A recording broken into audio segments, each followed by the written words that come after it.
And now, what you are about to experience is possibly the most detrimental program in broadcast history.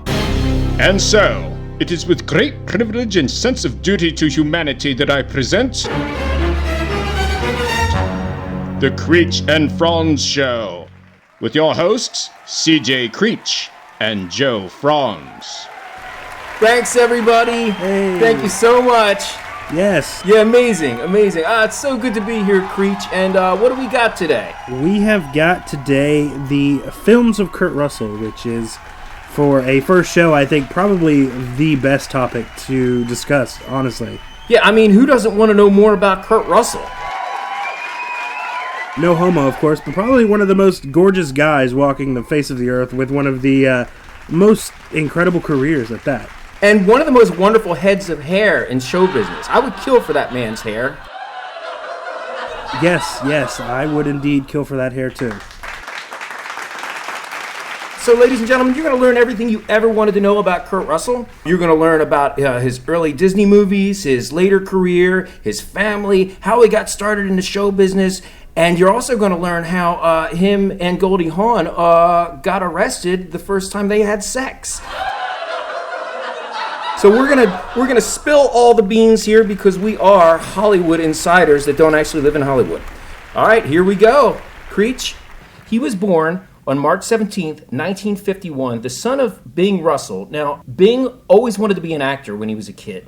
And as a boy, he studied drama, and he was dubbed the unofficial mascot of the New York Yankees. He became friends with players like Lefty Gomez and Joe DiMaggio, and Lou Gehrig was weakened by illness and gave him the last bat he used to hit a home run before his retirement. Imagine being a kid, being Kurt Russell's dad, Bing Russell, and you get that gift. I mean, what a cool thing that must have been for him. You can't just get one of those, off the street. That's the plus with such a legendary player like Lou Gehrig.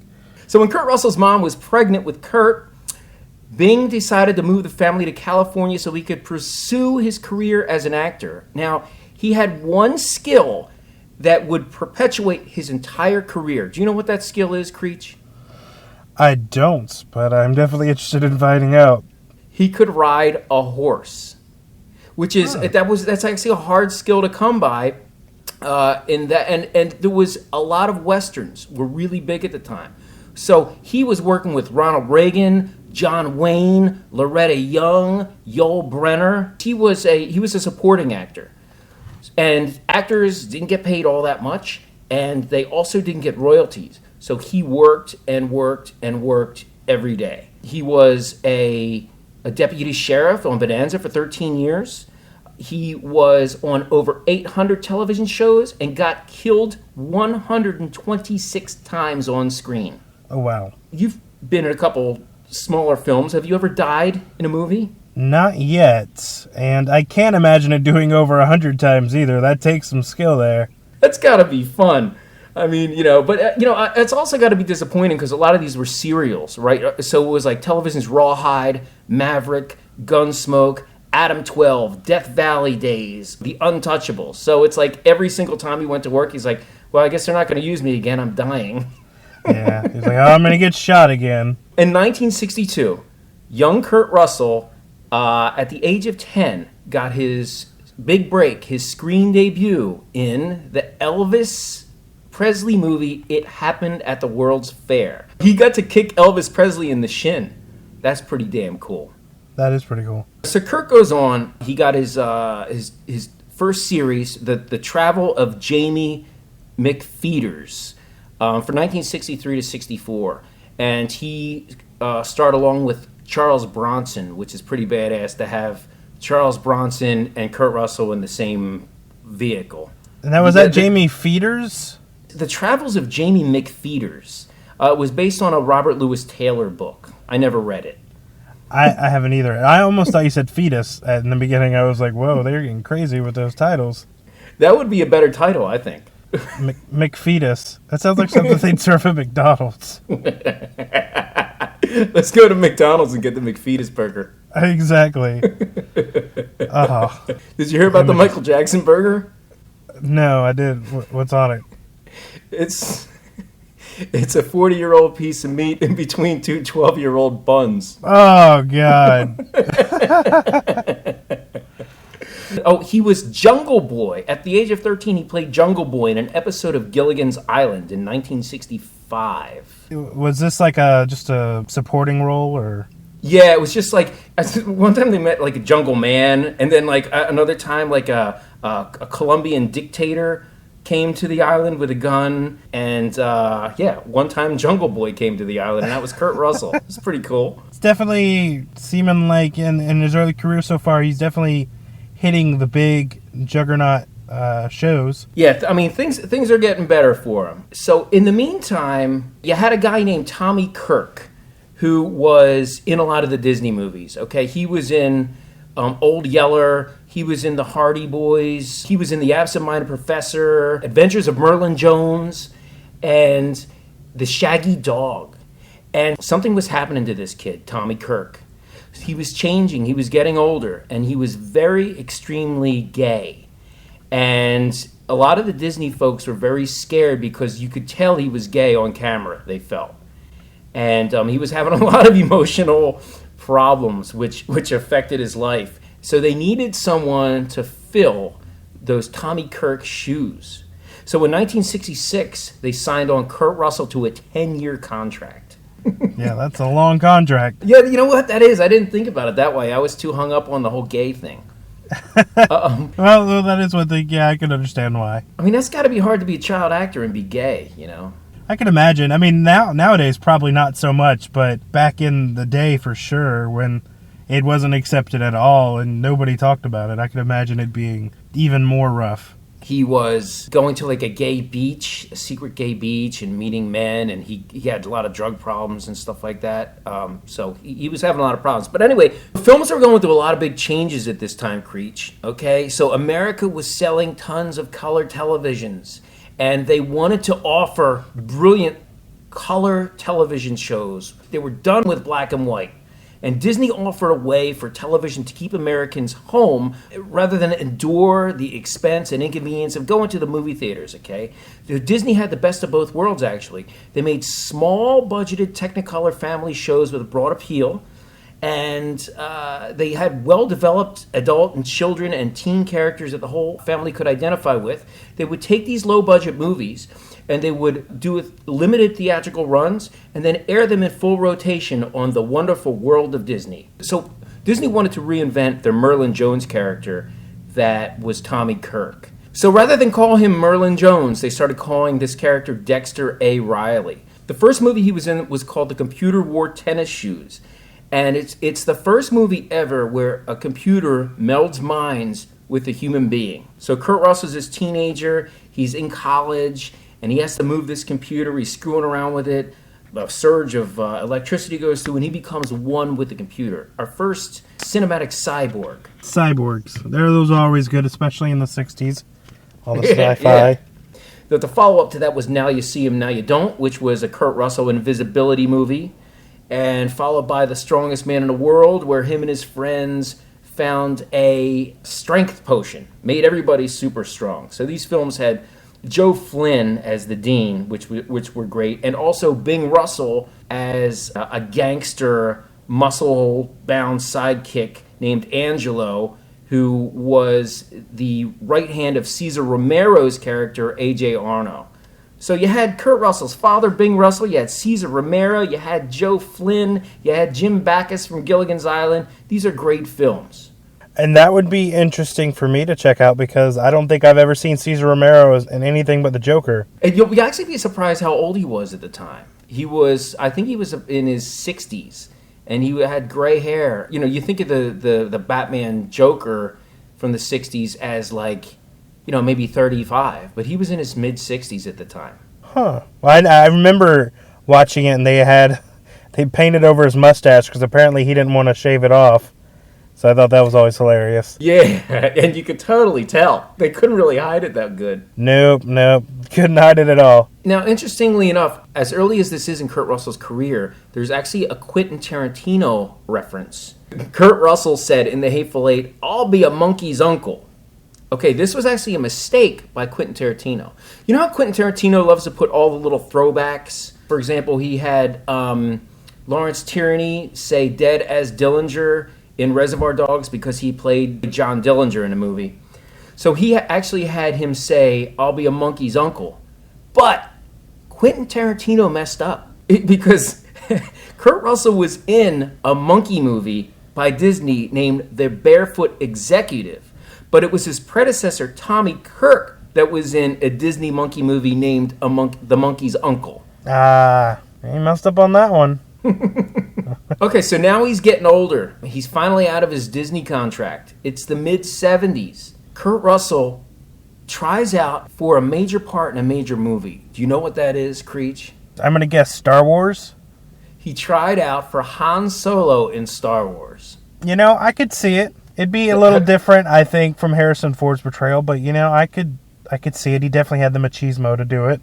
Have you seen the audition tapes? You can see it on YouTube. For sure. It's really cool to see him because he plays it. You know, a lot of people who see these tapes think that he wouldn't be that good, but it was his first tryout.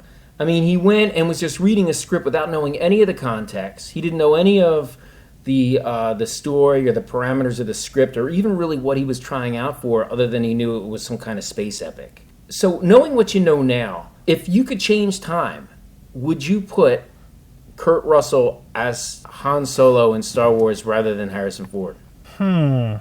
Kurt might have been too badass for that movie. Because I'm just imagining like a Snake Plissken-esque Han Solo. Yeah, that'd be a different kind of movie. I feel like it may be a little darker. What if he played it more like Wyatt Earp, like when he was in Tombstone? What if he played it like that? Kind of torn. I feel like he would have definitely brought a cockier aura to the character. But in some ways, having Kurt Russell, since he's such a, obviously he was a terrific actor, but he was a very good-looking dude. I mean, still is, obviously.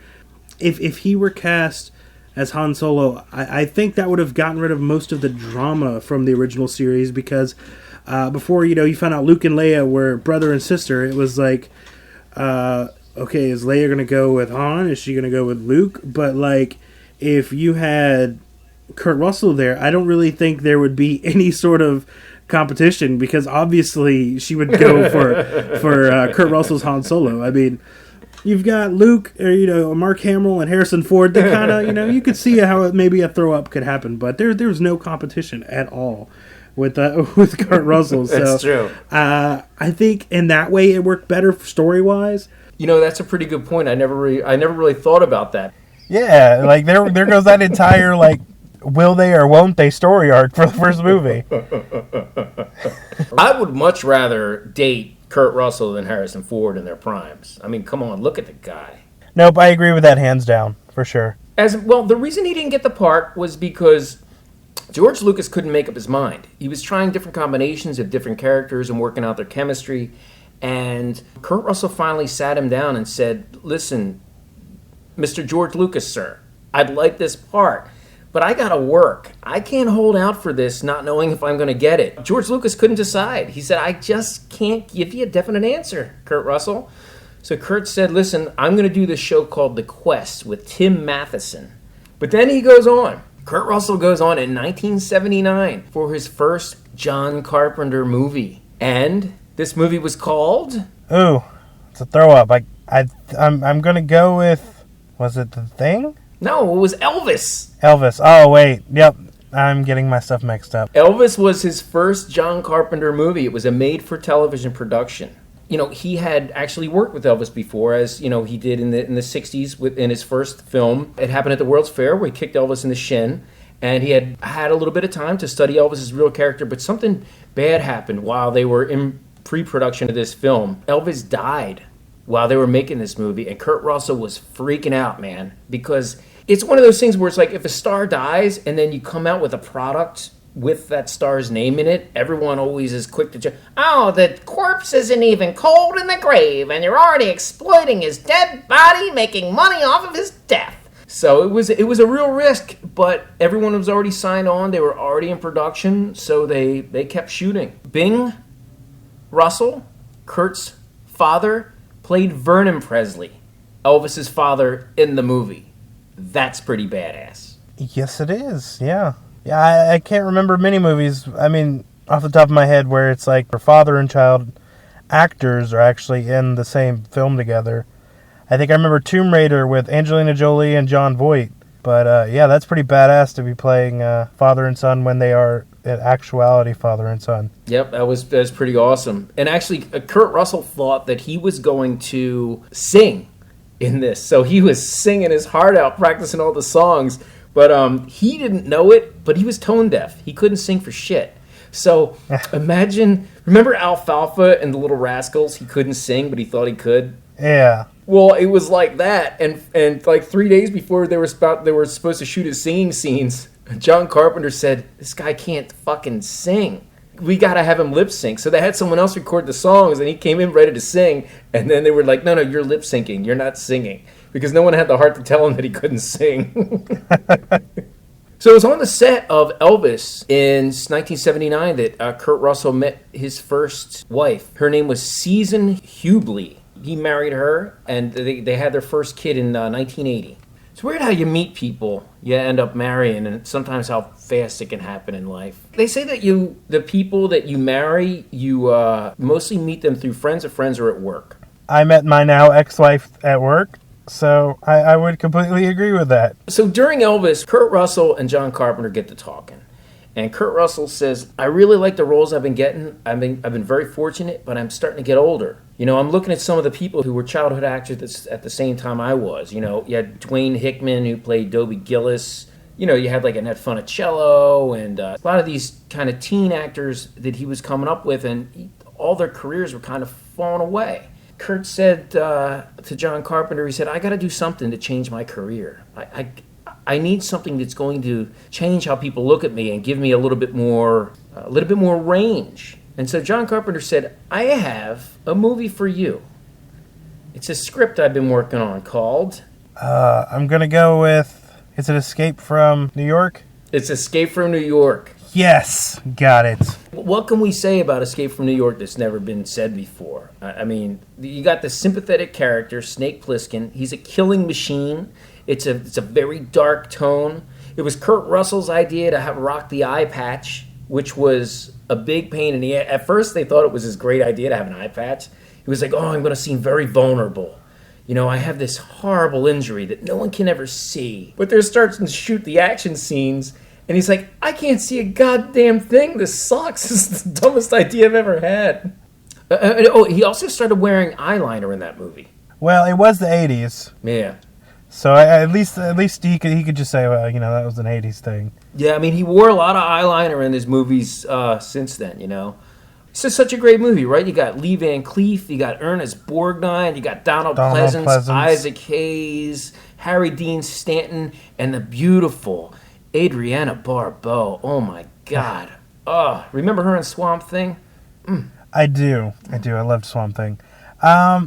I don't know. There's a couple of favorite parts. One was obviously the score to that movie was phenomenal. I loved the music, and I've been a huge fan of Donald Pleasance, so anytime seeing him in anything other than Dr. Loomis is always a treat, you know. Oh, well, actually, there's a scene with his wife at the time, Susan Hubley. So he meets her at the beginning of the movie. She's like, "You Snake Plissken?"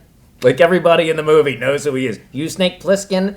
So she kind of takes him into this, looks like a deserted saloon. And then those creatures start ripping their arms up from underneath the floorboards and pulling her in. That freaked me the hell out when I was a kid. I remember being horrified as a kid of, I believe somebody gets raped in the movie? Or they try to rape somebody? Well, no, there is also a rape scene. It's like he's walking by all these punks in this, like, corridor. And there's just a girl getting shoved back and forth. And actually, you're not even sure if it's a rape scene. It could be some weird, kinky sex thing. Like, she seems like docile, like she's on drugs. So you're not really sure if it's a rape or sex. That freaked me out, too, when I was a kid. Yeah, I remember that. I was like, whoa, what is going on? Because I had no idea of what rape was at the time. So I was like, what are they doing? And, you know, my parents were like, "Oh, they're just roughhousing." I'm like, uh-huh. Oh, that's what your parents said? They were roughhousing? Yeah. It's funny because they'd let me watch like all the R-rated movies, but then they'd give me these bullshit answers when I'd ask for what was going on in some of the riskier scenes in these movies. Yeah, my parents had me watch Death Wish when I was a kid. I was like, what the like, this is like a violent rape scene. I was like, what is happening? Why would you, even as a kid, I was like, why were you letting me watch this? I'm like 8 years old. But did you know that Escape from New York was not a financial success? I did know that. It got a cult following later. It got its second run on cable. Back then, cable was, just started coming around. But during the early 80s, it really started making a big push in the suburbs. And that's when it started to make money. Later, when it came out on VHS, that's when it really started to make money. And more people saw it. And it just goes to show, sometimes you do a movie that people don't understand. With independent films or mainstream films, a lot of people don't understand a lot of movies you make at first. So I want to back up a little bit just because I wanted to get the two John Carpenter movies in a row, the Elvis and Escape from New York. But he did a movie in between Elvis and Escape from New York. He did Used Cars, 1980. Robert Zemeckis and Bob Gale of Back to the Future fame made this awesome movie. You got Jack Warden as he played two roles in this. The good twin and the evil twin, Roy and Luke Fuchs. You had Joe Flaherty of SCTV. You had Michael McKean from Laverne and Shirley, who later on went on to Breaking Bad and Better Call Saul. You had Grandpa Al Lewis of the Munsters. This movie, again, it didn't do well in the theaters. Okay, so it came out like 2 weeks after the hit comedy Airplane came out. And Airplane was such a big deal, everyone was seeing that. And no one saw Used Cars. But it came on cable. Now, back in the early days of cable, you had what was called the Cable Guide. It was a little booklet that was sent to your house once a month with all of the cable channels and all the movies. And you could look up the movies and you could see what types of movies they are. You could see what they were rated, but why they had that type of rating. So there was adult language, there was adult situations, and there was nudity. This movie had nudity in it, so if you were a kid or an adult, you would look up every movie and this one has nudity, I'm going to watch this. If you're a kid, you're going to wait your parents out of the house, you're going to watch this movie. So everybody saw Used Cars, and it is such a funny film. And actually, Kurt Russell says this is his favorite part he's ever played. Wow. That's a big statement for sure. Such a great film. And again, you got Bob Zemeckis and Bob Gale of Back to the Future making it. I mean, it was amazing. So we got 1981. He's the voice of Cooper in Fox and the Hound. That movie traumatized me as a kid. It did? Why? Because I thought it was going to be this happy-go-lucky Disney movie like most of them are, and then one of the animals dies and just destroyed me. I can't remember which one because it's been so long, but I never could watch it again after that. It traumatized me. Isn't there a death in like every single Disney cartoon? There was, but I hadn't seen them. Like I still to this day haven't seen Bambi, but I watched that one thinking it was going to be so great on VHS, and then I wound up crying my way through the end. It was bad. It was like what Marley and Me did to the kids nowadays when they went to see that at the theater. Speaking of Disney, did you know, another fun fact we didn't touch on, did you know that Disney's last words were Kurt Russell? I did, but that's only because you told me, and I still find it very interesting. Like, out of everything, this guy who's created this huge empire has kids and could say many other things about his life and chooses to end it with Kurt Russell. Yeah, it's like in Citizen Kane at the end. It's like Rosebud, he says, and then he dies, and no one ever knows what Rosebud was. It's the big mystery of the at the end, of course, you find out, spoiler, that Rosebud was a sleigh that he had loved so fondly as a child. So I wonder what the affiliation was with Kurt Russell and Disney. Hopefully nothing too weird. Yeah. You know what? I thought you're not the first person that says maybe he was a child molester and molested Kurt Russell, but I don't know. That's so far. I mean, just because you say that, a lot of weird shit goes through your mind when you're dying, I'm sure. I don't know. Maybe you wanted to leave him some money. That's what I'd like to think. I mean, I could give him the benefit of the doubt. I mean, I could see why somebody'd be like Kurt Russell when they're dying. I mean, I mean, even back then. So I mean, I give him an out for that. You know what? When I die, I want to say Kurt Russell right before I die. That's my goal in life, is to say Kurt Russell right as I'm dying, and to write it down, and then someone could put it on my tombstone. So here we are. It's 1982. John Carpenter and Kurt Russell get together again for a third John Carpenter film called The Thing. Now, let's get serious here, okay? Let's talk about The Thing. Okay, first of all, you have these new advents in cinematography that allows you to kind of see into the dark areas. So it's like there's no longer like heavy shadows and just beautifully saturated colors. You have a wide range of tones and a color palette in the cinematography that allows you to, quote, see into the dark areas, like Alien and Blade Runner. And you had these new film stocks which allowed you to shoot in low-light situations. Okay, so you have that going for it. You have the dark Kurt Russell character, R.J. McReady. You had these characters it was a very claustrophobic movie. It was a situation of paranoia. And it was also a remake. It was from the Thing from Outer Space. Out of all my Kurt Russell movies, The Thing is probably my number one favorite. I just love the entire universe of The Thing. I continued with the franchise when they released that video game in like 2002, which was the sequel. And then I saw the movie, which wound up being revealed as, spoiler, a prequel, the one that was released in 2011, I think. I just love the paranoia, the atmosphere, and the dread. It's not, there's a guy in a hockey mask coming to kill you. It could be anybody. That's what I think stuck with me the most. It just makes this even more scary. Not only could it have taken over anyone who you're with, but little do you know, it could have taken over you. The characters really weren't sure if they had been taken over, or, CREECH, maybe you and me are taken over, and we're just like a ghost in a shell of a person that used to be us. And maybe we are all things. Maybe everyone in this world has been taken over by some otherly being. It's such an interesting concept. And you have the practical effects. Oh my God, these are some of the best practical effects in this movie that I have ever seen in my entire life. The Thing, once it comes in contact with someone, becomes that being, but it uses the other beings that it's been in contact with in other worlds and this world, and uses them as substages to get to its desired morphing goal, or whatever the fuck you want to call it. Whatever the hell it wants to become, it goes through a wide range of other creatures it has stored in its genetic memory. And the DVDs and Blu-ray bonuses are amazing. They spared no expense with exploring every single scene of this movie. Like you were talking about the practical effects, I mean, I even to today, all of that, rewatching it, it all holds up amazingly well. I still can't figure out how they did half of that with the head crawling away. That's one of the movies you get on Blu-ray just so you can pause it and see each frame in high definition. The effects are flawless. I just want to interject really quick. I think that's just a testament to, probably going to butcher his name, but I'm just going to say Rob Bottin.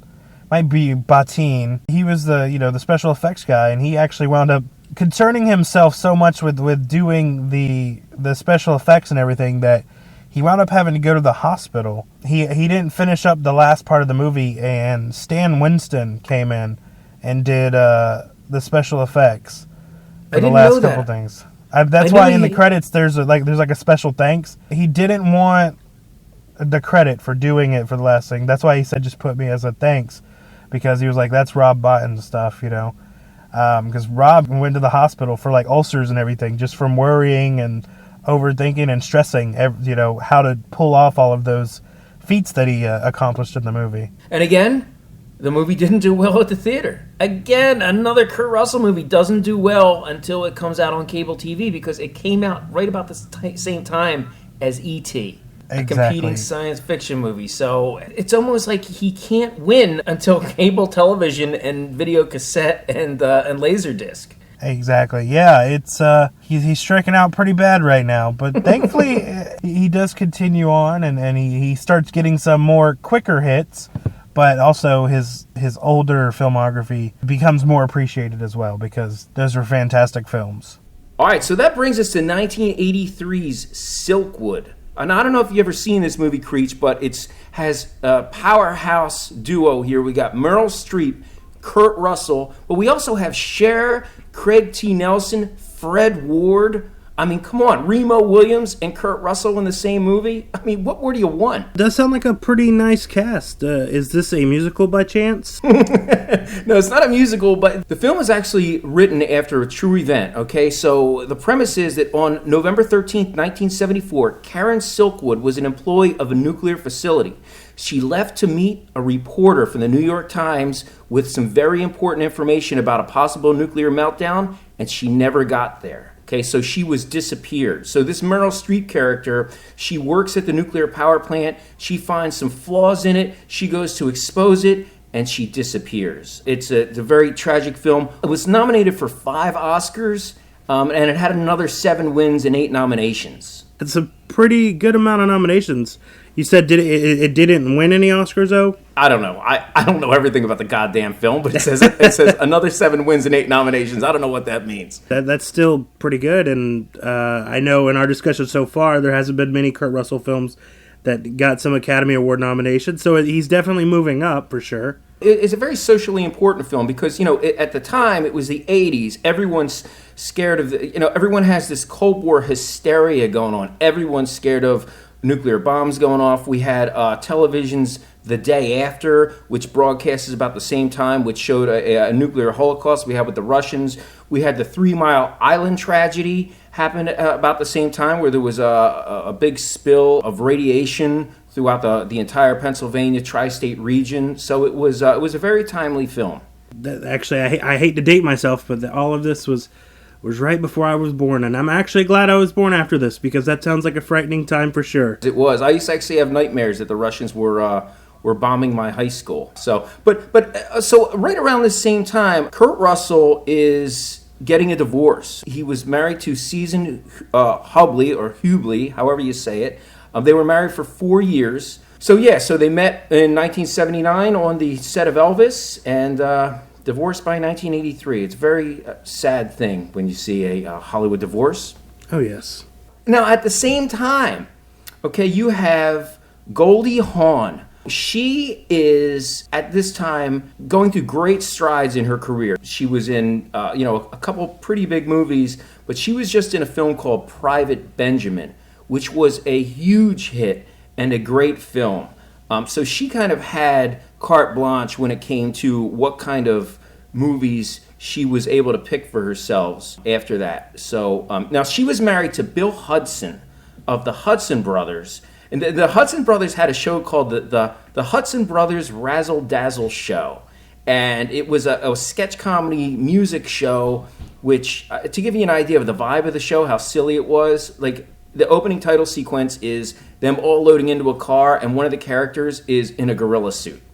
Okay, so they also had a 1983 movie called Hysterical. She was going through her divorce with Bill Hudson. So Bill Hudson and Goldie Hawn had 2 kids, and do you know who those kids are, Creech? Yes, Kate Hudson, who's still acting today, and Oliver Hudson as well. Yeah. So, again, you have this kind of like Hollywood royal family in the making. Here's where the kind of the real fun stuff starts in his career. Okay, so he was chosen as a possibility to be in her 1984 movie Swing Shift. And it takes place in the 1940s. She runs like an airplane plant that helps the war effort. So Kurt Russell comes to read for the part. And he sees her, and to this day he doesn't know why he said this in such a forward way, but his first words to her were, "Wow, you got a great figure." Which is an interesting introduction to someone who's so famous and very true. But he wasn't lying. I mean, she did have a great figure for sure. So we asked her to go dancing, and he actually didn't know anything about dancing. He had just danced a little bit in his Elvis movie. And they go out dancing, and no dancing was done. They had a couple drinks, and she says, Kurt, I have an apartment I've been thinking about buying not too far from here. You want to go check it out? And so they end up, is right. So they end up going to her empty apartment. And she says, and I quote, "We eventually found our way upstairs looking at imaginary furniture, and we were in the imaginary bedroom now, and we are realistically having sex when the police walked in." So the police saw that there was someone in there, knew that the place was supposed to be vacant, and the cops walked in on Goldie Hawn and Kurt Russell having sex on their first date. That's kind of pretty epic, and I would love to have a first story like that. That sounds like a pretty fun first date for sure. Yeah, I mean, hey, it happens. Stranger things have happened. And she says, quote, "I was loose. I knew him before, but it was consummated on the first night," she says. So good for them. And, they've been together ever since. So, I mean, when you meet someone special, sometimes it pays off to consummate it on the first date. Exactly, yeah. The moral of the story. You just got to find that nice, polite girl who puts it out on the first date for sure. Yeah, good luck. I have yet to meet that girl. I haven't either. Oh my God. I have the worst taste in women. I'll tell you that right now. Every time I meet a girl and I think it's going to work out, I just admit to myself, this is never going to work, because if you don't do anything to screw it up and she doesn't do anything to screw it up, it's going to get screwed up anyway by some circumstances beyond any of your control. But maybe I'm just a fatalist.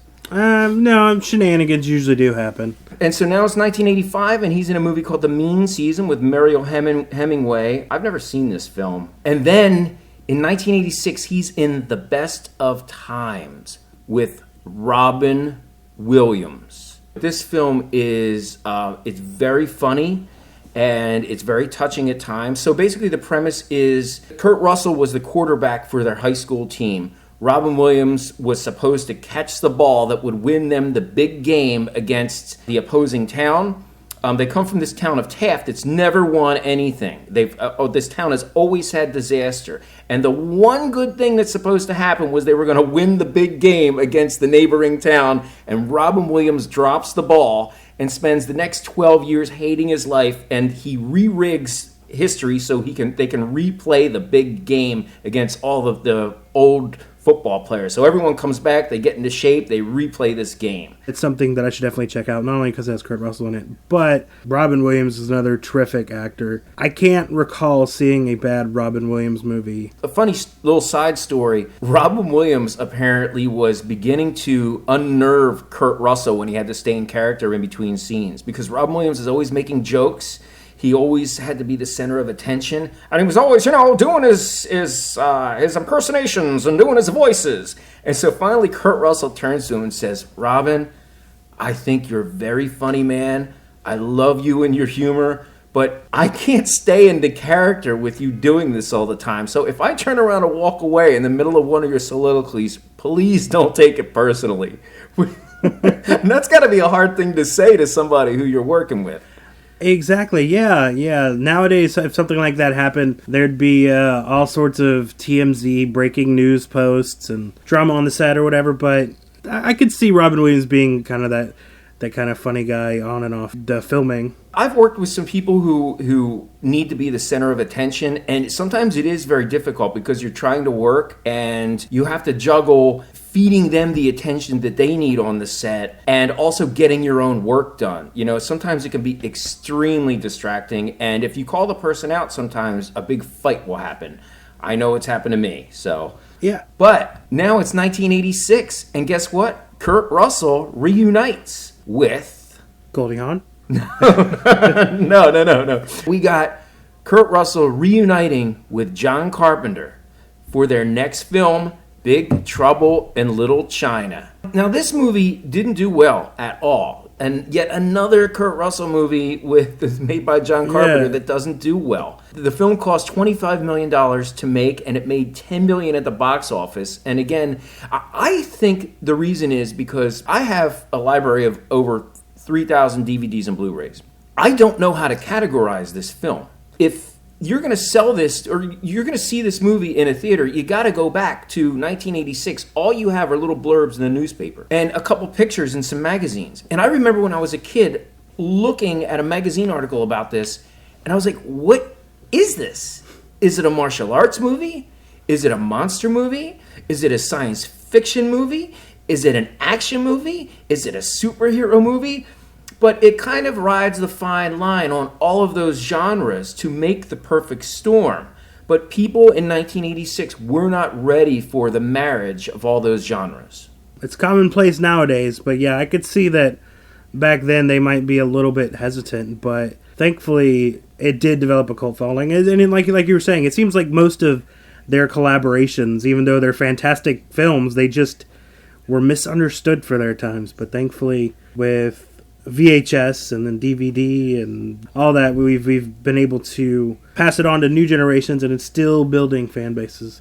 I would never like to see a sequel. I know they were trying to make a video game sequel at some point, but thank God, I don't think they got very far with that. But did you know that Mortal Kombat's Raiden was designed after one of the characters, the one that shot the lightning out of his hands? So there is kind of a video game about this in a way. Yeah, a very successful one at that. I did not know that, but that makes Mortal Kombat even more awesome. But now, let me ask you this, and this is a heated debate between so many people across the internet and social media. Who could win in a hand-to-hand combat fight? Jack Burton of Big Trouble in Little China or Snake Plissken of Escape from New York? That is a very serious question. I'm just going to go with my gut and say Snake. Yeah, I mean, he had all that special forces training, so I think that he might be able to win, but I think Jack Burton would be smart enough to poke out his one good eye. Very true. There is one other fun fact about this film. It was they started to go over budget, and there's a fight sequence where Kurt Russell gets a machine gun and points it up at the air and screams, "Let's get him!" or some kind of battle cry, shoots at the ceiling, plaster comes down and hits his head, and he's unconscious for the entire fight.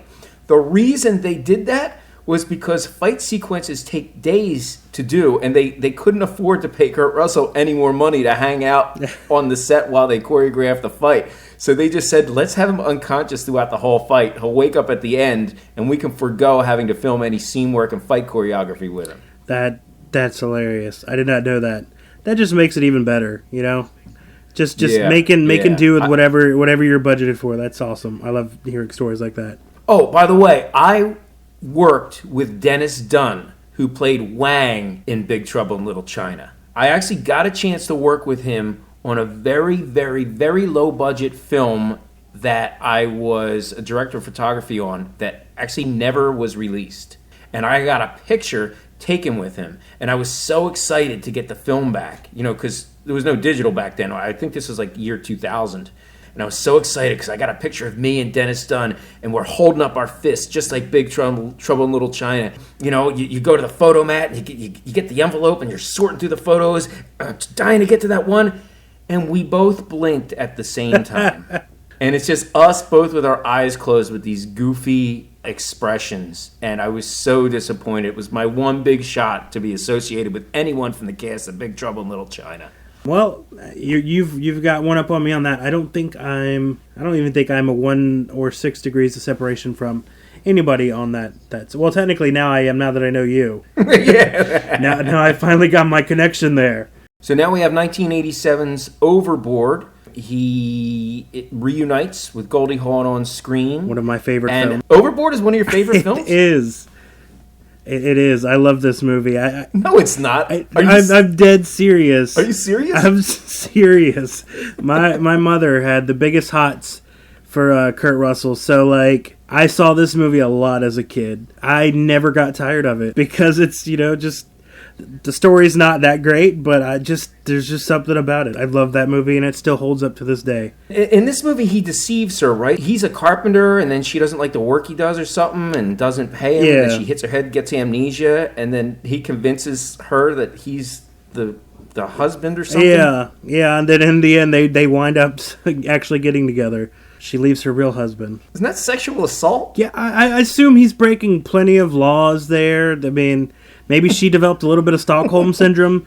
He even took her out of the hospital, and he wasn't related. I don't know if that's a charge too. She winds up, it was the '80s. It's this hokey movie, so they don't care about the plot that much. But I don't know why. It holds a soft spot in my heart. I love that film. Yeah, the 80s were a different time. Which brings us to 1988's Tequila Sunrise, where he teams up with Mel Gibson. Michelle Pfeiffer's also in this movie, but I'm a big Mel Gibson fan, and to see Kurt and Mel in a movie is awesome. And, you know, it's about like a drug dealer who wants to go straight or something like that. But, man, in my opinion, this movie just does not hold up. It is so 80s with all the long lens shots and the saxophone music every time there's like an emotional scene. And I tried watching this movie very recently and I was like, never mind.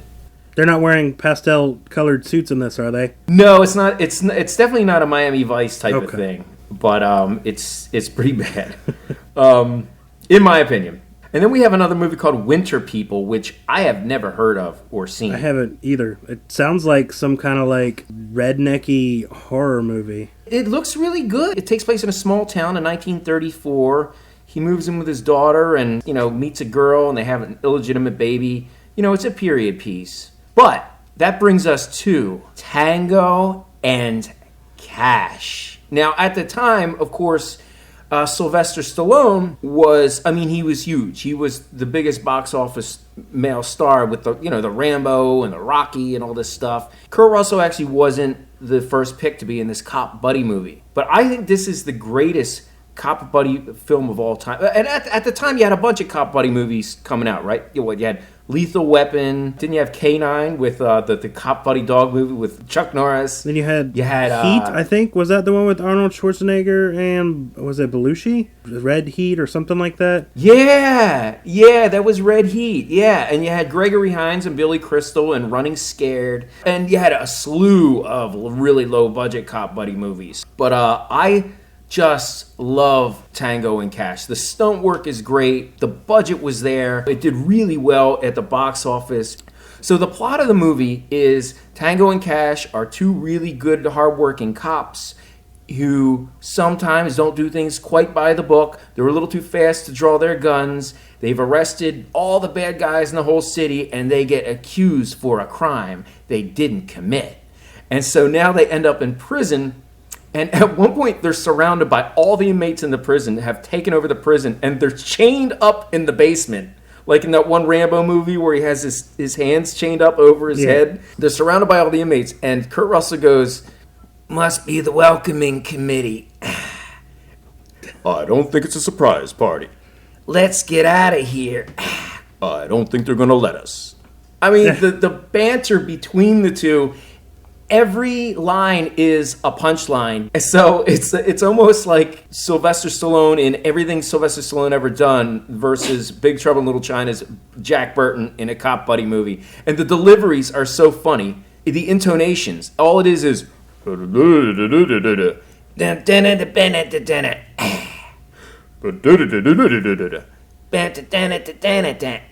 so I love this film. I can't say enough positive things about it.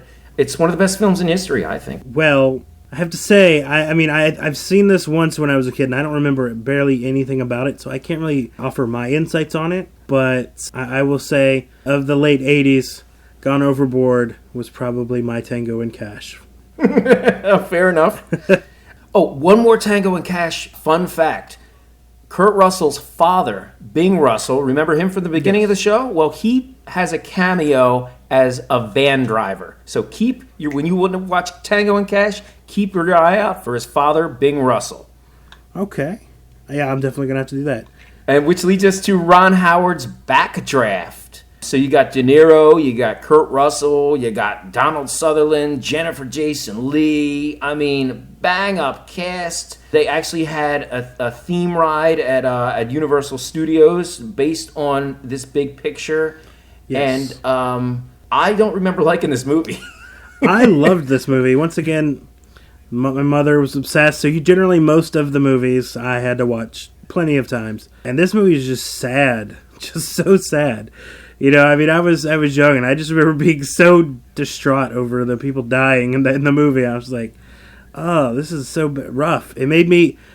I was one of those kids that thought, maybe, I might want to be a firefighter when I grow up. And then I was shown at an early age Backdraft and quickly decided that it was not for me. Oh, the cinematography was beautiful. I will give it that. Just the way that they captured the nature of the flame. Which brings us to 1992's Lawful Entry. You got Kurt Russell and his wife. They had a break-in at their house. They get help from a local cop design their security system. The local cop is Ray Liotta.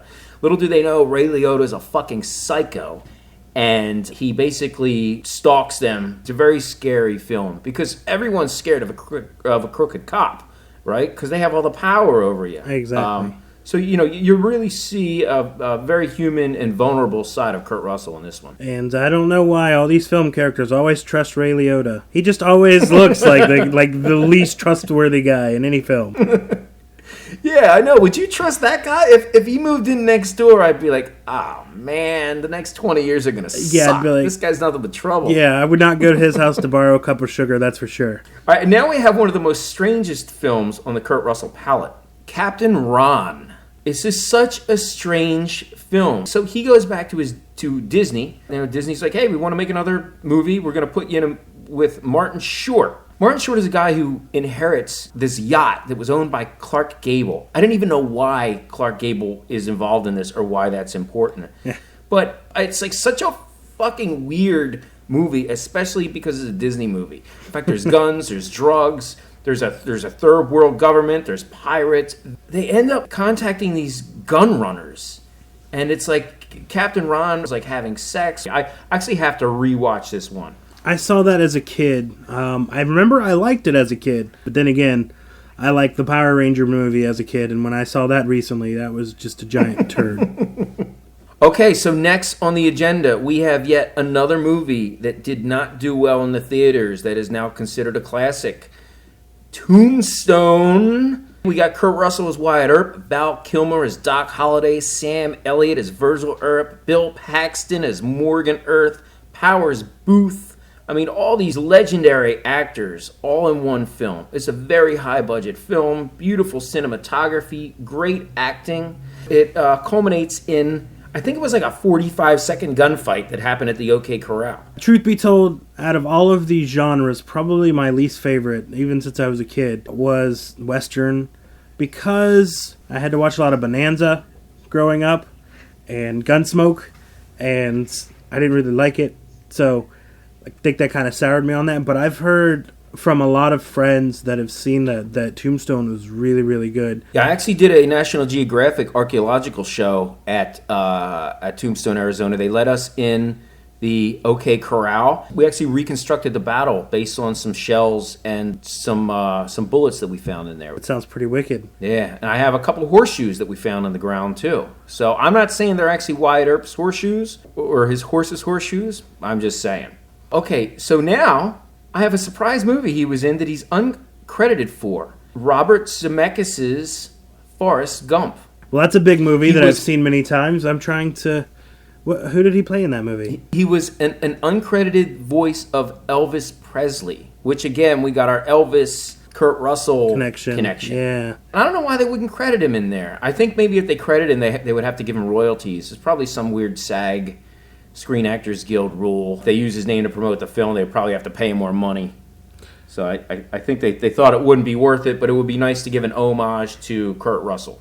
Yes, that's a pretty epic homage. Now we have 1994 Stargate. This was such a big movie. This was huge. First of all, they had a lot of practical effects. They hardly did any digital. They were just on the verge of marrying digital and analog composites. You know, the whole movie culminates in a scene where they had 1,200 extras. We're talking in the desert. You know, you have to ship all these people water out into the middle of the desert. I've worked in some extreme heat situations during my film career. I've worked in India and in Texas where it's like goes up to like 120. You can guzzle water all day and never pee because it all gets evaporated from your body. And they're all wearing all these robes. One of the biggest things they had to do was have people whose job it was to take brooms and erase all the footprints in the sand of 1,200 people after every single take. Some of the sets were so hot that they couldn't build them during the day because their tools would get scorchingly hot. They couldn't even pick up their own tools to build some of the sets. I don't know whose decision it was to make that in the desert, but it was a very expensive one. I can imagine, yeah. I mean, that's just insane. In the end, though, it all worked out. I mean, it did pretty well and launched tons of series like Stargate, SG-1, and all these others that came of it. So it did create a lasting franchise, obviously without Kurt Russell in it, but I don't think they were sweeping the desert for the later stuff. Yeah, that's true. Oh, I have a funny story associated with this. So it was like 1995. It came out on Laserdisc. My friend Tim's dad had Laserdisc, and he was very big on you had to go in, and before you hung out with Tim, you had to go pay respect to his dad and hang out with his dad and talk to his dad. So the first night we were there, we wanted to go to the bar. We were young kids. And his dad said, hey, I just got Laserdisc. I got one movie. I got Stargate. You want to watch it? So rather than go to the bar, we had to watch Stargate with his dad, which is pretty cool, seeing Stargate on Laserdisc. He had a great sound system. So I go the next night, and he says, I'm about to watch Stargate. Here, why don't you... And we had to watch the goddamn movie again. And then the third night I went over there, he was about to put in Stargate, and Tim goes, we got to go, Dad. He would watch Stargate every night because Laserdiscs were like $50, $60 at the time, and he couldn't justify buying a second movie. Oh, man, dude, that's hilarious. And he never had anything to eat either. I remember he had pickles and Ritz crackers that were like 10 years old. Because he wanted anything to eat, and he would come, and it would be dill pickles and these Ritz crackers that were so stale. Anyway... that brings us to 1996 Executive Decision with Kurt Russell and Steven Seagal. And now, I've heard that Steven Seagal is not easy to work with. I've heard that, too. I can't imagine if there was any drama. Like, the entire cast of Saturday Night Live said they have nightmares. He was definitely the hardest guest to work with they ever had on that show. Oh, wow. But have you seen this movie? I haven't seen it. I haven't, because I'm not a big Steven Seagal fan. So if I saw his name attached to it, I'd be like, I don't know. After Under Siege, I mean, most of Steven Seagal's movies to me were kind of the same thing. He was kind of like a one-trick pony when it came to film. So I was like, I've seen one or two of them. I've seen pretty much most of them. Yeah, Marked for Death was, I think, Steven Seagal's finest film. Now, John Carpenter and Kurt Russell, at this time, they really want to revisit the Snake Plissken character.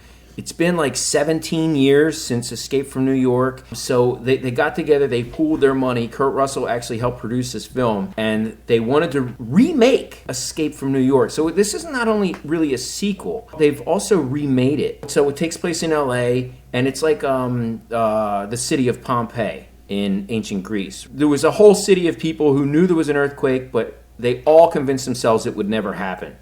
And it happens. And the president's daughter is like a Patty Hearst character, the daughter of William Randolph Hearst, who went off to rob banks and stuff like this. So the daughter of the president gets inducted by these gangs. The gangs have now taken over post-earthquake apocalypse Los Angeles. And what do you have to say about this movie? I remember it actually being a big deal down here, at least. I remember I wanted to see it because of all of the commercials and everything. There was a lot of promotion that I remember that went into this. Yeah. I think all in all, it's a very good movie. It's been 20 years since that movie came out, and now they're talking about remaking it again. But I have high hopes for this. I'm just going to hope and pray, because right now Robert Rodriguez is attached to direct, so it's in capable hands. I know it's supposed to start shooting this year. Even at its hokiest, you can't really go wrong with the Escape series. John Carpenter says he likes this movie better than Escape from New York. I mean, dude, you got a bang-up cast in this, right? You got Steve Buscemi, you got Peter Fonda, Cliff Robertson, Stacy Keach,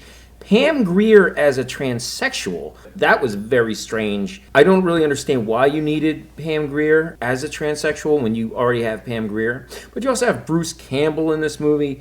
And some of the weirdest CGI I have ever seen. I mean, at the beginning, he has to go take, this super fast, submarine vehicle through the water. It looks like a Lara Croft, like a Tomb Raider type of video game. It doesn't even look like they tried to make it look real. It looks exactly like a 90s video game. There's some interesting parts, though, during that sequence, and you can see Universal Studios and Capitol Records sunk underwater. And I know that the studio execs love seeing this shit. Any kind of homage to Hollywood. And also Jaws comes up and tries to bite his submarine. So it's like you have an homage to Jaws. Remember Back to the Future 2 when the digital Jaws came and almost bit Michael J. Fox? It looked worse than that Jaws. If you remember, so the shark still looks fake.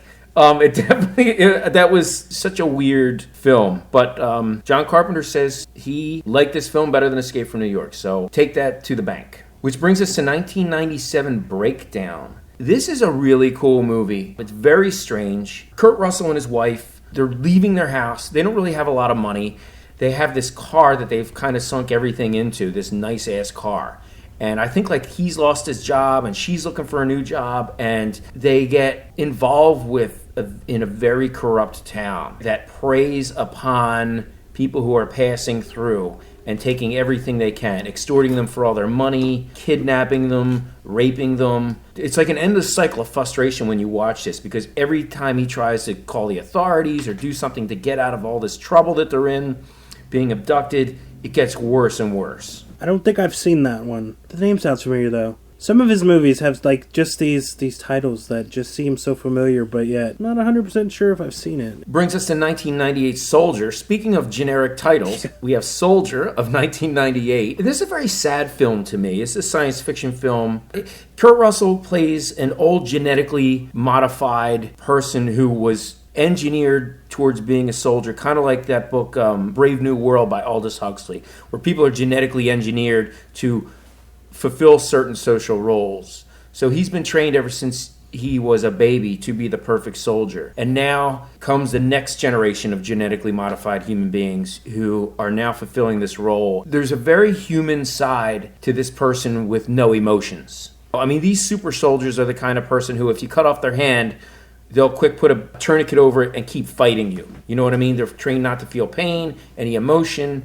But there is a lot of emotion in his character. He was able to portray a very human side. Okay, so that brings us to 2001. Now we're in the 2000s, and we have a movie I've never seen called 3,000 Miles to Graceland. Okay, so it looks like a crime drama. It's Kurt Russell and Kevin Costner and Courtney Cox and Kristen Slater, Kevin Pollak, David Arquette, John Lovitz, big cast.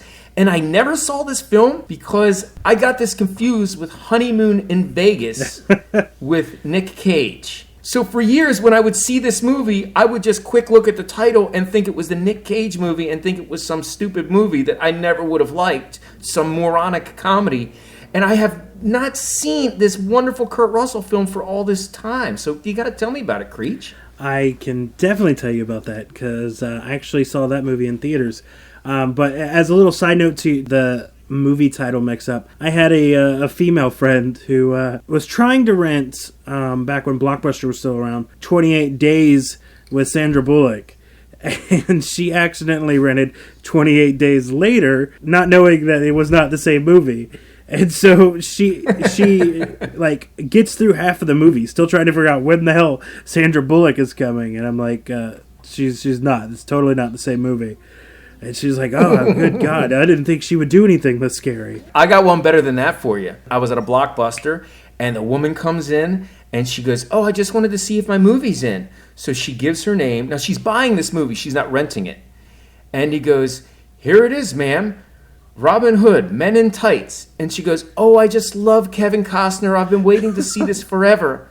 So she got the Mel Brooks Robin Hood Men in Tights and thought it was the Kevin Costner movie and took it home.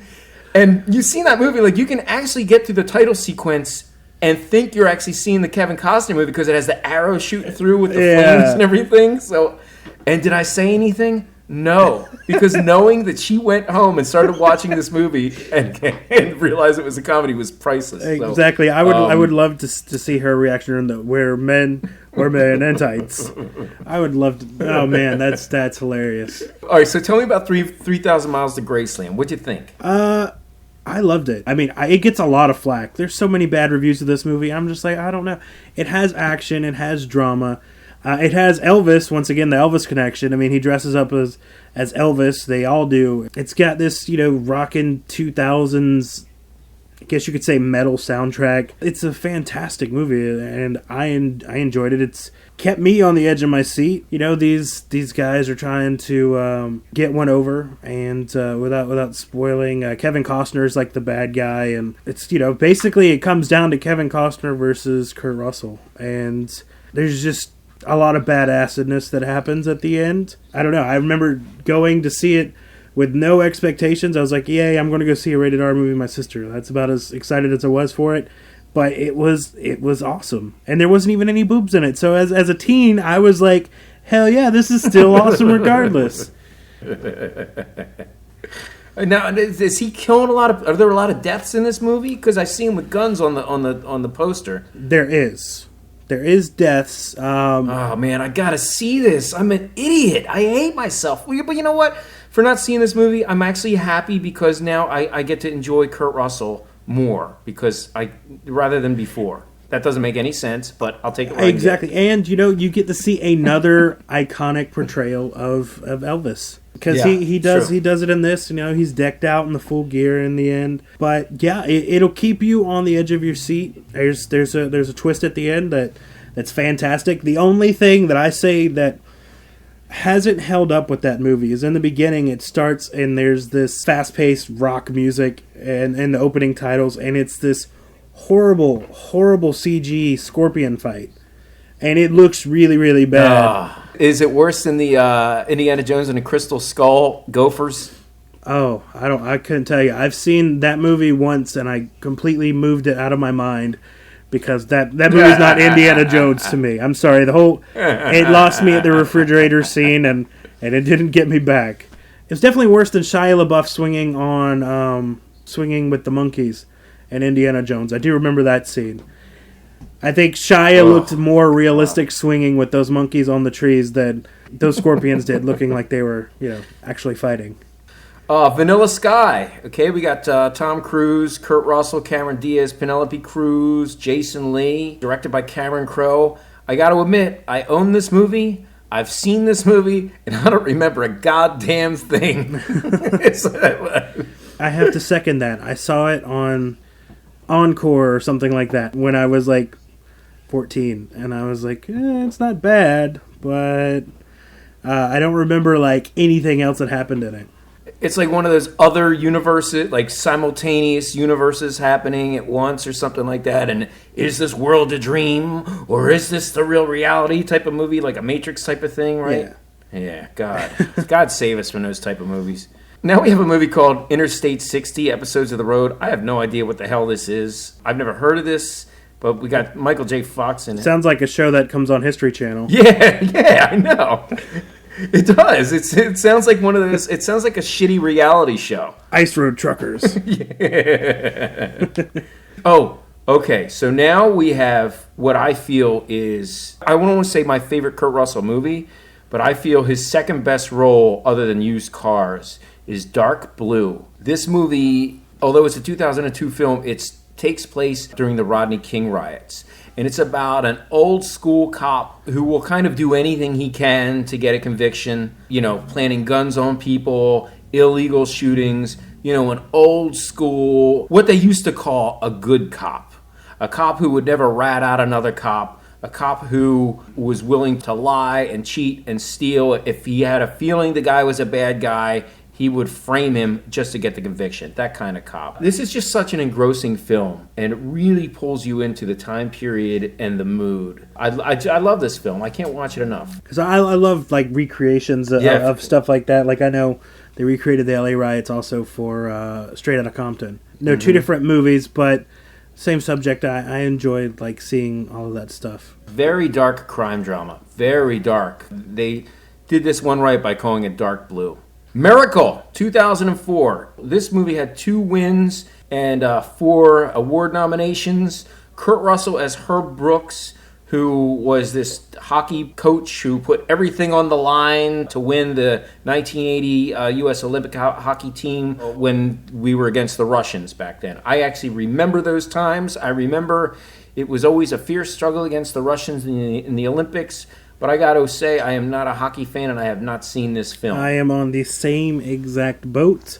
Well, this brings us to one that I do love. So in 2005, Kurt Russell returns to the Disney universe in this awesome film called Sky High. So it has Kurt Russell, Kelly Preston. The premise of this film is there's a superhero family.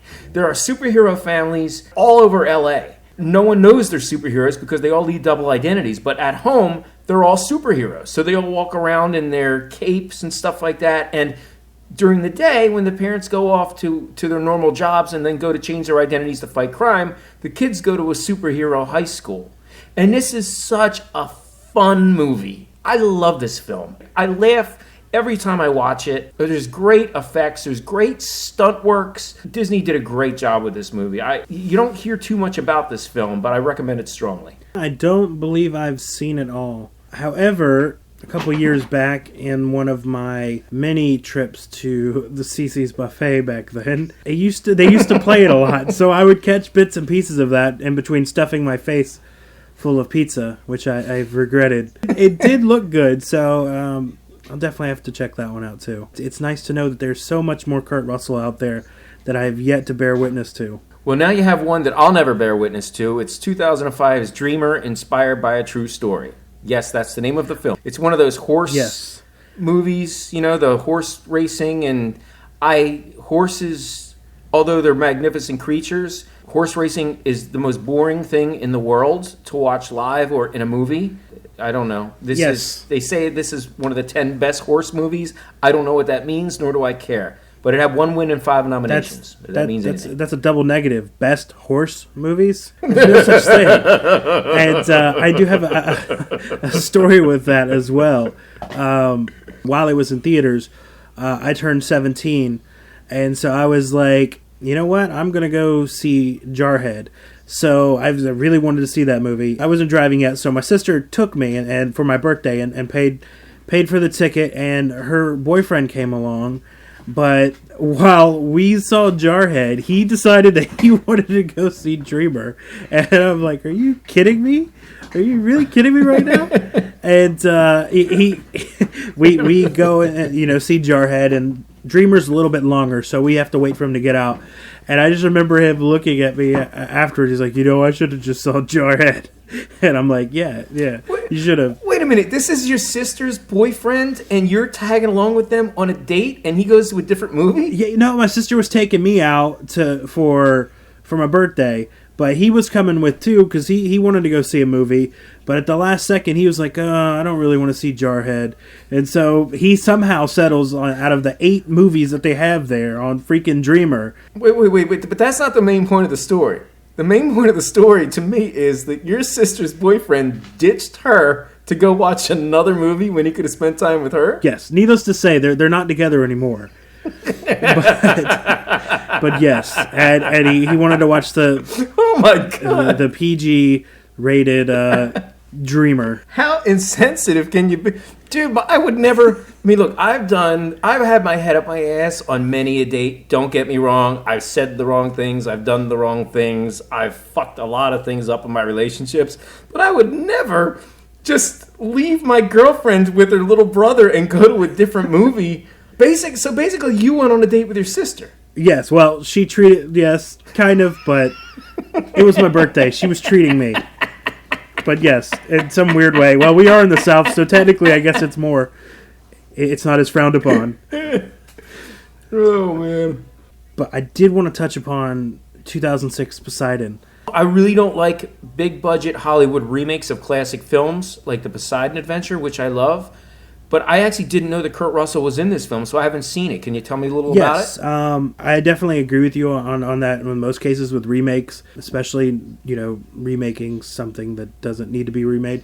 But I feel like in this one, like with technology actually getting better since the Poseidon Adventure, it helped out in increasing the size and scope. And it does have a fantastic cast in this movie, and I know Kurt Russell's gone on in interviews to state that this was the second most dangerous movie that he's worked on in terms of stunts. I think he said the first one is still backdraft. The Poseidon, he actually had to basically drown in one of the scenes and depend on his stunt supervisor to get in there and give him air before he actually died. I watched it again yesterday and the day before. I watched it twice. I think it still ages pretty well. It still tells the basic tale of people trying to get out of a ship that's been overturned by a rogue wave. The CG on the ship itself is pretty fantastic when you're looking at it on the outside. Some of the stuff that happens on the inside, you're like, some of that hasn't aged too well.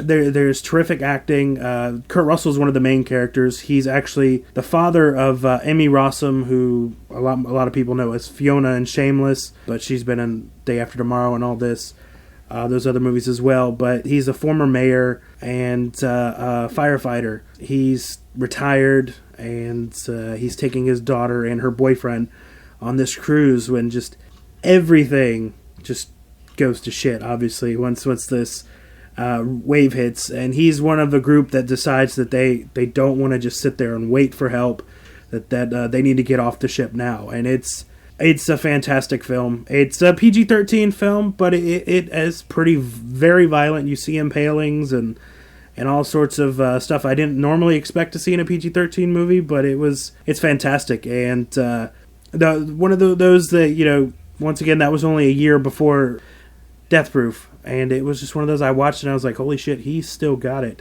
Because, I mean, he's swimming long distances, he's doing this, doing that, these stunts, and, he did most of his stunts, and it's pretty, I would highly recommend it, because I enjoyed it. I thought it was really well done. Wow. All right. Well, I guess I know what movie I'm gonna order on Amazon tonight. Jesus, that was a bang up review, yes. Man. So now we have, oh my God, 2007. We got Death Proof, ladies and gentlemen. I mean, come on. What more do you want? Yes, this is one of my greatest Kurt Russell movies for sure. I got to see this probably about a month before it came out at a Weinstein exclusive pre-screening. I worked at the theater around this time too, so most people didn't even watch Death Proof. They saw Planet Terror and thought that was the end of it. They left because they got pissed. They thought the movie was messed up. Yeah, because those movies were released at the same time. So they were released as Grindhouse, and it was supposed to, basically, the two movies were supposed to mimic low-budget 70s exploitation genre films. So back at the time, you had a lot of race car movies, and you had a lot of cheap science fiction movies. The experience was basically supposed to mimic seeing a double feature in the 70s. And part of the gimmick in Death Proof, the Kurt Russell film, was that the print was supposed to look messed up because a lot of the prints back then were. So you're saying that with all the frame skipping and all that stuff, people actually thought that was a projection problem? Yes. They would see, I remember in Planet Terror, there's this scene where they're literally talking, and then there is a little cue that says, missing reel, sorry for the inconvenience, theater management. And then it cuts to all hell's broken loose, and have no clue what's going on.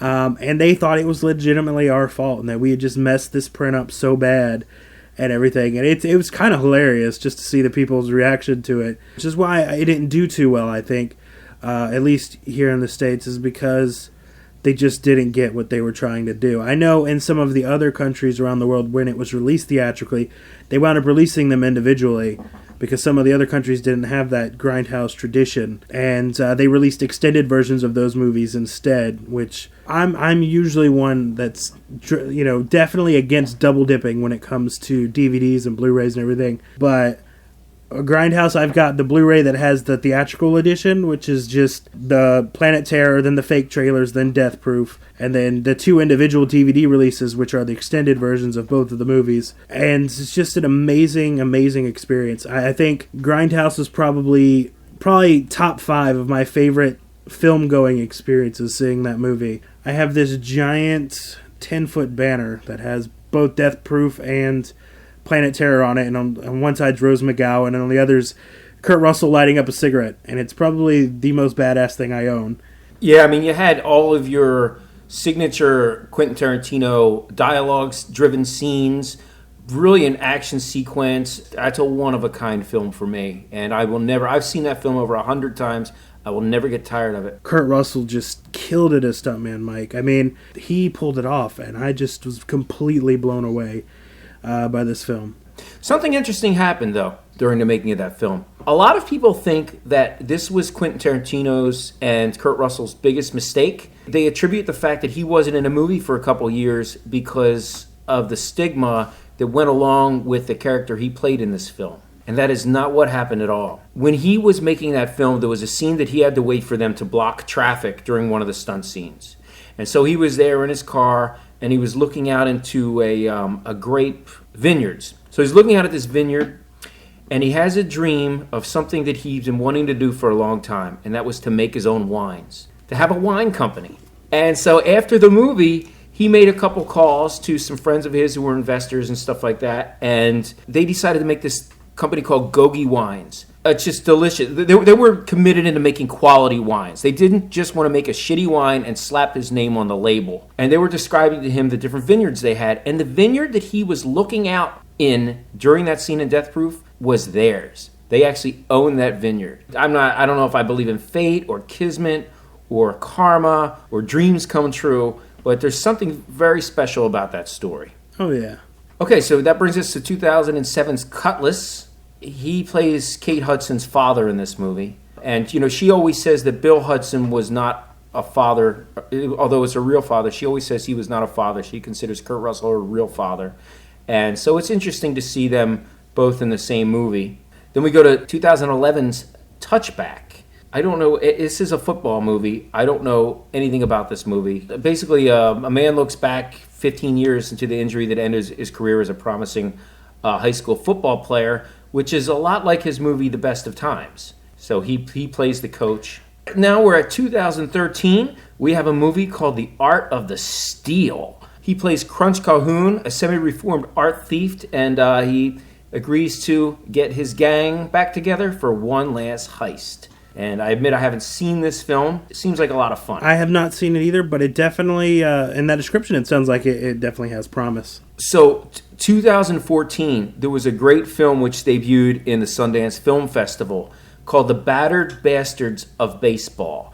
And so remember at the beginning of the show, we learned all about Bing Russell and how he had he owned a baseball team and he was in all these movies and stuff. So this movie is a documentary about Kurt Russell's father, and Kurt Russell shares a lot of his personal stories in this film. So if you'd like to know more about Kurt Russell through his own words, you got to check this movie out, The Battered Bastards of Baseball. They meticulously went through and used all kinds of great archival footage, and this is such a brilliant documentary. Kurt Russell fans have got to see this. And which brings us to 2015's Furious 7. So he plays Mr. Nobody. And I got to tell you something about these Fast and Furious movies. I remember seeing one of them because for some reason they're real popular. Although I don't know anyone who's ever seen one of these movies or likes these movies. I don't know what the audience is, but apparently a lot of people see these movies. And I remember watching one of these movies and I'm like, I've never been so bored in my entire life. It just doesn't, not that they're bad movies, but there's nothing about fast, cool cars and motorcycles that appeals to me. Yeah, I mean, I will admit I liked the first one. It has aged horribly. I tried watching it recently, and obviously you can tell pretty much most of the car stunts were computer generated, and so it looks like hot garbage. But after the third Fast and Furious, it just they got away from the fast and the import cars and the racing aspect of it for the most part, and it's just been heist movies from 4 all the way to 8 pretty much. It's basically the same movie, everyone. I thought they would end it once Paul Walker died, but they're still going. They just had the 8th one. They said there's going to be 10 total. Plus they're doing spin-off movies now. It's just, I wish this franchise would die. Yeah, I just don't. I've never been on a motorcycle. I don't like roller coasters. I don't like. I will never go parachuting. The only way I'm going to go parachuting is if I'm on a plane and it is on fire. That's the only way I'm going to get in a fucking parachute. I'm not a thrill seeker. I don't like fast things, so I don't get the whole cool fast cars movie genre. But what the hell do I know? 2015, Bone Tomahawk. Now, this is a genre that you're not too excited about. This is a Western. But, this is a very, very interesting film. The premise of this is it's the Old West, and there's a race of people that have been kind of overlooked, that are dying out. There's only a couple hundred of this rare race of human beings left. And they're cannibals. They're very primitive.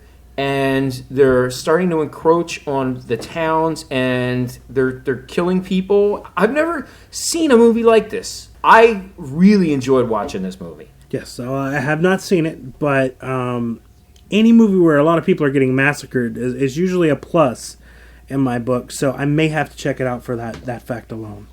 And now we have The Hateful Eight. I have 2015's Quentin Tarantino Hateful Eight. Full disclosure, I have not seen this movie. I've seen one or two parts. I've seen the part with Channing Tatum. And it's one of the ones that I'm trying to force myself to watch because it is a Quentin Tarantino movie, and I love Tarantino. So eventually I will force myself to watch this one. Sometimes I just have to psych myself up for films. Like, it took me... Literally, I bought The Lord of the Rings when they came out on DVD, and it took me 10 years to watch them on DVD. They sat wrapped in plastic for 10 years before I finally got to them. And this is going to be one of those movies I think it may take me a while to get to see it all at once, but I definitely do want to give this one a look. I know exactly what you mean. With certain movies, you have to be in the perfect mood to watch them. This is a very interesting film. So it's like, look, you got Michael Madsen, you got Tim Roth, you got Bruce Dern, Jennifer Jason Leigh, Kurt Russell, Samuel L. Jackson, and this is basically an Agatha Christie movie or a Charlie Chan movie. A weird mystery. It's like, you know those Charlie Chan movies where he's like, everyone in this room have motive for killing Mr. Taylor, but Mr. Taylor only have a one killer. Eventually the murder makes sense and you're trying to figure out who's in on it and who's privy to it, who's a victim in the room, who's an innocent bystander, who's there by happenstance. So it is a very, very interesting murder drama. If you like Murder, She Wrote, you'll love The Hateful Eight. The 2016 Deepwater Horizon. I've not seen that one. I know that one's the one with Mark Wahlberg, where he that's his. Yeah. I don't know. I feel like he's got it. There should be a based on true story Mark Wahlberg genre because he does a lot of based on a true story movies. But I have not seen that one yet. Yeah, it's interesting. Kurt Russell got a lot of praise for doing this film. So any kind of disaster movie that has a true story behind it, I'm all in. Now we got Guardians of the Galaxy 2017. It's a humongous hit. It's a franchise. It's not even a movie series anymore. Yeah. I mean, you got Sylvester Stallone, you got Vin Diesel, you got Chris Pratt. I mean, Jesus Christ. My good friend Michael Rooker. It's actually probably one of my favorite movies this year so far, without a doubt. Oh, without a doubt. I mean, the first Guardians of the Galaxy was not bad, but I felt like it was a little overhyped. I thought that, because there was so much praise, I was like, okay, it was good, but I didn't think it was that great. This one was head and shoulders better than the first, and they used some of that technology that Marvel's used before with the X-Men movies to make them look younger, some of the actors. So there's a scene in the very beginning of this movie that's supposed to take place in the 80s with Kurt Russell. They made him look like he did in the 80s. It's fantastic work. Everybody does a phenomenal job. There's not a weak portrayal in this movie, and like I said, Kurt Russell just killed it. At first I was like, I like Kurt Russell as an actor, but I was like, I don't know, Kurt Russell in a Marvel movie, I don't know how that's going to play out, but what do I know, apparently, because he did a phenomenal job. I agree with you. Okay, so that brings us to May 4th, 2017, CREECH. I mean, Russell and Goldie Hawn, they did it. Their crowning moment. Russell and Goldie Hawn received stars in a double star ceremony on the Hollywood Walk of Fame for their achievements in motion pictures. All right, so there you have it, everybody. The films of Kurt Russell. It's been a great time. It's absolutely flown by, for sure. I mean, and it's always nice to scroll through memory lane when you have a varied and awesome selection of movies to discuss. This is a fantastic actor, and I've been honored to be able to discuss his entire career and learn new stuff about him, and even get even more admiration for this terrific actor, thanks to you today. Wow. All right. That was very heartfelt. So, CREECH, let's pay some bills here real quick. Ladies and gentlemen, let's say you're a comedian or you have a cool new podcast, you have a game app, you have a startup company, you need a really cool graphic to spread across your social media and the web to promote what you're selling. Well, I got the answer for you right now. Don't have your brother-in-law do it. You want to go to Instagram and hit Torelli Pics. That's TORELLIPICS. Torelli Pics. I'm not even allowed to mention the major celebrities that he's done work for, but you can see it all on his Instagram. His price is right. His turnaround is fast. He's as professional as it gets, and he's awesome. check out Torelli Picks. TROELLIPICS. Torelli Picks. So, Creech, let's talk about Main Man Flavors hot sauce. Okay, I mean, do you ever go over a buddy's house and you're kind of expected to bring a cool gift, or it's somebody's birthday and you want to send them something that's not too generic, that's pretty special, or let's just say, a hot sauce fan? You want to go to mainmanflavors.com. Main Man Flavors. Okay, you want to try their wild blueberry habanero hot sauce. This not only brings you the heat, but it brings you more flavor than you could ever want from a hot sauce. It's delicious. So you get all the awesome heat you're looking for in a hot sauce, but you get the flavors. That's why it's called Main Man Flavors.